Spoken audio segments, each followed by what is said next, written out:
5 കുരുന്നുകൾക്ക് പുതുജീവനേകി കടന്നുപോയ ആലൻ ഷെറിൻ എബ്രഹാമിന് ആയിരങ്ങളുടെ അന്ത്യാഞ്ജലി. ഔദ്യോഗിക ബഹുമതികളോടെ നെടുങ്ങാടപ്പള്ളി സെന്റ് തോമസ് CSI ചർച്ചിൽ ആലിന്റെ മൃതദേഹം സംസ്കരിച്ചു.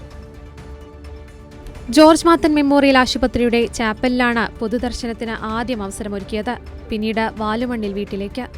മന്ത്രിമാരായ റോഷി അഗസ്റ്റിൻ, സജി ചെറിയാൻ, VN വാസവൻ എന്നിവർ വീട്ടിലെത്തി അനുശോചനം രേഖപ്പെടുത്തി.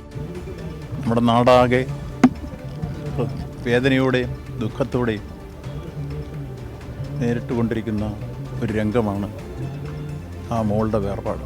10 മാസക്കാലം മാത്രം പ്രായമേ ഉള്ളെങ്കിൽ ആ വേർപാട് ദുഃഖകരവും വേദനാജനകവുമാകുമ്പോൾ ആ മാതാപിതാക്കൾ സ്വീകരിച്ച ഒരു നിലപാട് ഒരുപക്ഷെ ലോക ചരിത്രത്തിൽ തന്നെ ഒരു പുതിയ സംഭവമായി ചരിത്രത്തിൽ രേഖപ്പെടുത്തുന്ന ഒരു വിശ്വമാനവയുടെ സന്ദേശമാണ് അവരുടെ ഉന്നതമായ തീരുമാനത്തിൽ കൂടി ലോകത്തിന് പ്രദാനം ചെയ്തിരിക്കുന്നത്.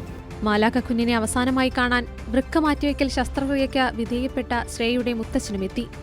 കുടുംബം എന്നും ആലിൻ മോളോട് കടപ്പെട്ടിരിക്കുന്നുവെന്ന് മുത്തച്ഛൻ പറഞ്ഞു. വെറും എൻ്റെ കുഞ്ഞിൻ്റെ ആ മാലാഖയുടെ അതിൻ്റെ 2 വൃക്കകളുമാണ് എൻ്റെ മകളെ കൊച്ചിന് ദാനമായി അവർ തന്നത്.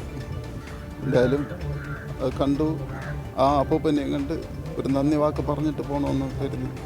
അത് എന്തായാലും നടന്നു. ആ കുടുംബത്തിന് ആ സങ്കടത്തിൽ ഞങ്ങളും പങ്കുചേരുന്നുണ്ട്. എല്ലാം നന്മയ്ക്കായി നടക്കട്ടെ പ്രാർത്ഥിക്കുന്നു. ആരോഗ്യവകുപ്പ് മന്ത്രി വീണ ജോർജ് സംസ്കാര ചടങ്ങുകൾ നടന്ന നെടുങ്ങാടപ്പള്ളി സെന്റ് തോമസ് PC ചർച്ചിലെത്തി അന്തിമോപചാരം അർപ്പിച്ചു. പള്ളിക്കുള്ളിലെ പ്രാർത്ഥന പൂർത്തിയാക്കിയ ശേഷം പോലീസിന്റെ ഗാർഡ് ഓഫ് ഓണർ നൽകി.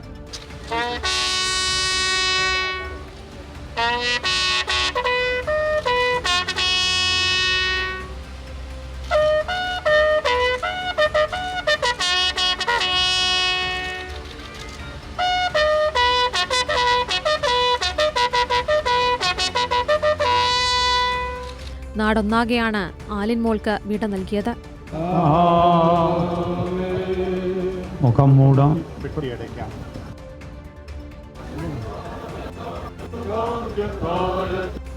തന്റെ അടുക്കലേക്ക് കൈക്കൊള്ളുവാൻ സർവശക്തി. കൈരളി ന്യൂസ്, പത്തനംതിട്ട.